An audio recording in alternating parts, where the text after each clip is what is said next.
Hi everyone, welcome back to my channel. My name is Wemimo and I'm also known as Start Mama 5. If you're new to my channel, welcome, and if you're a returning subscriber, thank you for always coming back. So I thought I'll come back here and share with you, as I mentioned in my previous video, about a story time of when I was hypnotized and robbed while in Lagos as a young, should I say as a young teenager or as a young adult. I believe I was 18 years old. Yes, so I believe I was 18 years old. So if you want to know what is involved, like how I got hypnotized, keep watching. Okay, so I guess the first thought that will go through your mind will like, how can you get hypnotized? Yes, I was hypnotized. So I remember, I think it was year 2002, either 2001 or 2002. So I've just gained admission to Lagos State University to study diploma in law. So, and obviously I live in Lagos. I live in Shangisha, not close. If you know Magodo, Magodo is just like 2 minutes walk. It's like a gate that demarcates Magodo and Shangisha. So I live in Shangisha then with my parents. I believe I was 18. Yeah, I think I was 18. Yeah, because I finished secondary school when I was 17. So that morning, I've already enrolled, doing everything, and I was still going from home, but I don't know why I've not actually gotten accommodation. I think there's a flat that I saw that was open that I'll be able to get an accommodation for. But obviously, I'm still trying to get my parents to get me the money, but they are giving me story. They were giving me story then. So I was still going from home for when there's for lectures and stuff like that. So I remember that it was the afternoon. So the lecture was meant to be for I think around 1 o'clock. And then I remember I can't remember how I exactly took the bus because obviously it's been a long time I've left Nigeria now. But I remember, I don't know if maybe it was in Okokomaiko or I don't know, but I believe I was at a certain place, at a certain bus stop, and I was to take the bus going to Lasso Gate. That was so that was my journey. I can't remember the exact bus. Maybe it was to be honest, I can't remember the city that I was, but I know if I take a bus from K2 to that place, I will get off. Is it Yanoiba or some? I can't remember what the name of those bus stop anymore. But I remember when I got to K2, I took another bus, and when I got to that location, I was waiting there to take the bus to Lasso Gate, like Okomaiko. So I remember I was standing at the bus stop, and what kind of hairstyle that I have? I think I had a braids on, and I was wearing like a nude combat trouser and a top, and obviously I had my small handbag. And there I remember my bag, my trouser, my shoes were matching, like they were cream color.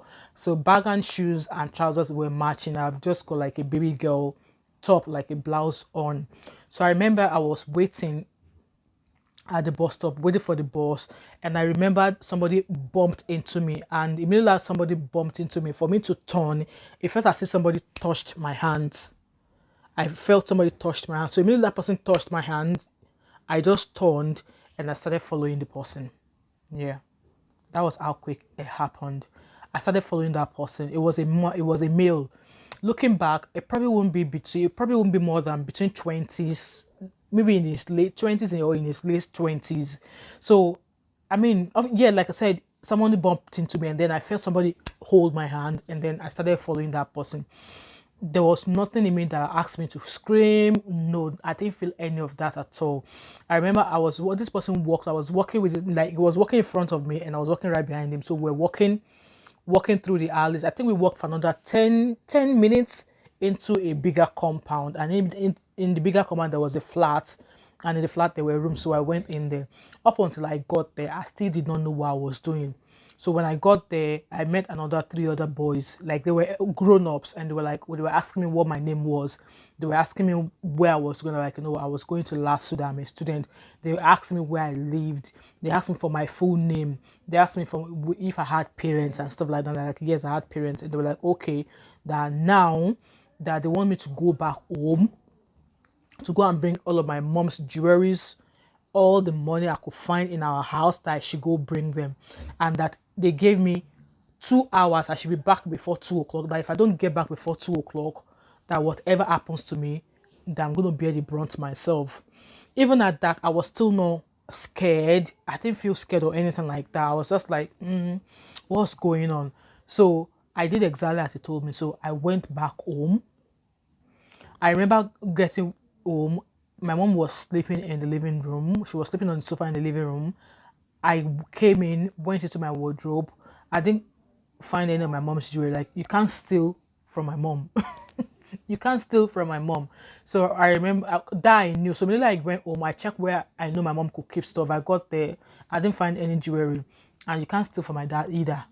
So there was no even way I could even break into my dad's wardrobe anyways. So I just went into my own packed money where I keep my all of my savings. Obviously, I think I've met my husband then. So my husband was like, he was giving me lots of money. Like, I had money. I had money. So I just went into where I keep my money and I took all the cash. So maybe in total, I think I had about maybe 50,000 naira or something. I had it stashed in my wardrobe where I keep my books and stuff like that. So I don't think I stayed up to like 20 minutes trying to get all of those things together, and then I dashed out again and I went back there. I don't even know how I was able to find my way back to that person's place. Obviously, because I don't live in that area. I don't know how I was able to find my way back to that place they took me to. I don't know how I was able to find my way back. So I found my way back and I gave them all the money. They were like, oh, is that all you could bring? They didn't even argue with me.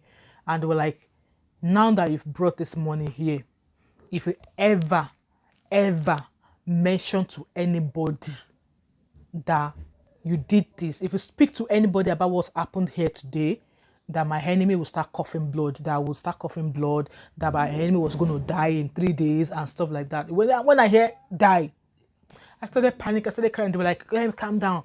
That as long as you don't tell anybody, that if you tell anybody what happened here today, that was just going to happen to me.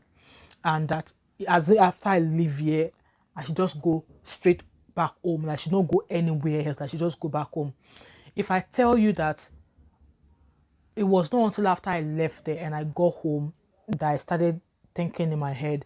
And by then I was so scared. I was skint already. I didn't know what I was doing anymore. I was terrified. And then I would sleep. I would have nightmares. And at some point, I was no longer going to lectures anymore. I stopped going. And my mom would ask, like, I thought you said you have lecture strategies. Why are you not going? I couldn't tell her. Like the first 2 days I didn't go, even though I already told her that I'm going to be going to school, that I'm meant to be going to be doing this. I couldn't go. And then there's one of my dad's tenant, a female like that. She attends Celestial Church. And I said to her that, hey, that something happened to me. And this is the third day that I'm scared.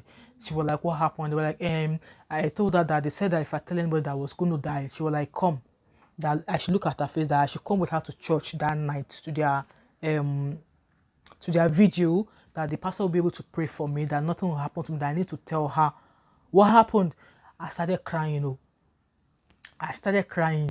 Like, no, I don't want to die. I don't want to die. That I can't tell you, that they told me that if I tell anybody that I would die. This they were like, no, nothing will happen to you. I don't know how or what they said to me that made it blotted out what happened. So that was how I explained what happened to this lady who happened to my dad's tenant. And then I explained to her, do you know what she did? She just burst out laughing. She was like, oh, you've been duped, blah, blah, blah, blah, blah. That I'm big like this, as tall as I am. How can somebody dupe me? I'm like, that's not a dupe. That what does she mean by dupe? That somebody took me to a corner. That she was like, they duped me. This is that, this, that. Eventually, I was able to speak to my mom about it, and my mom was like, oh, that she knew something was wrong when I dashed in, and not quite long, I dashed out again. That if she knew, that her instinct was like, this girl, something is wrong. That if she knew, she would have stopped me from going back. But obviously, she was like, no. She would just come in, like, nobody knows my plan. I would just come in and go like that. That eventually, anyway, I already told her that I was going to school anyway. That was why she didn't even bother. But at some point, after I left, her instinct was like, why did this girl, that it was not quite long that she went out and she came back and then she's going again. Like, something must be wrong. But obviously, she did not stop me. See, after I told them, I was waiting for my enemy to start coughing blood. I was waiting for my enemy to start coughing blood. 3 days after I told somebody, nothing happened to me. The first day, nothing happened to me. The 5th day, nothing happened to me. The 6th day, in fact, a whole week after, nothing happened to me. I was not sick, nothing happened to me. That was when I started believing, when my dad said, were like, oh, you were actually being robbed. But why I felt what actually happened was that at that moment when that person bumped into me, I believed I was hypnotized, because how can somebody bumped into you and then they held my hand? I couldn't talk. It was as if something held my mouth, my tongue. I couldn't talk. I couldn't do anything. Even when it was asking me, even when I got to the house and they were asking me questions, at first I was not talking, I was just nodding my head.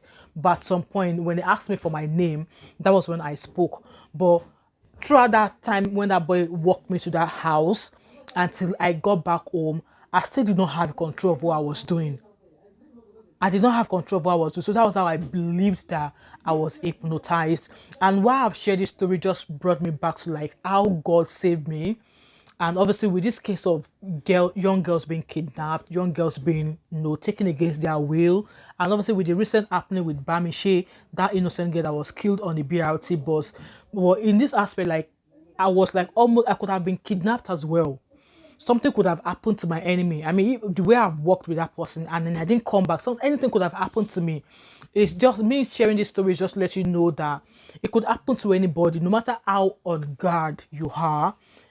Lagos is not for the, it's not for the frail at all. Even if you are smart, you can still be hypnotized and robbed. In my case, I was a 17, 18-year-old girl.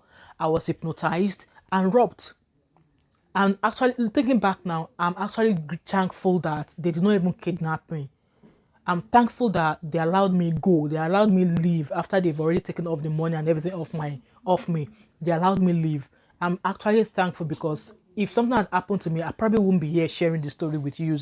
So, and as much as we are all out here seeking justice for Bamishi and every other innocent girl that have been kidnapped or their lives being cut short for no reason of their own, I'm using this to say to you all out there that be careful everywhere you go. Like I said in my previous video as well, share your location with your friends and families. Let them know where you are.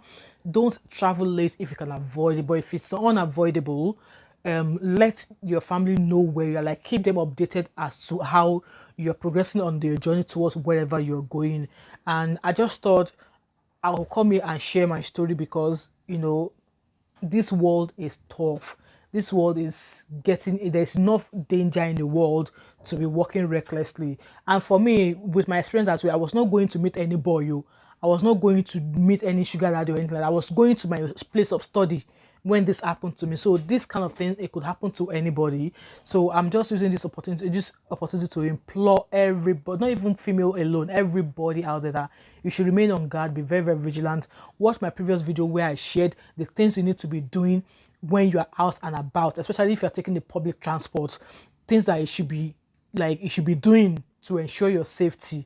So this comes to the end of my story time. If anything like this has ever happened to you before, feel free to share it in the comment section. Let's take this conversation further. Let's share our experiences with one another. You can never tell who our experiences might help in any way.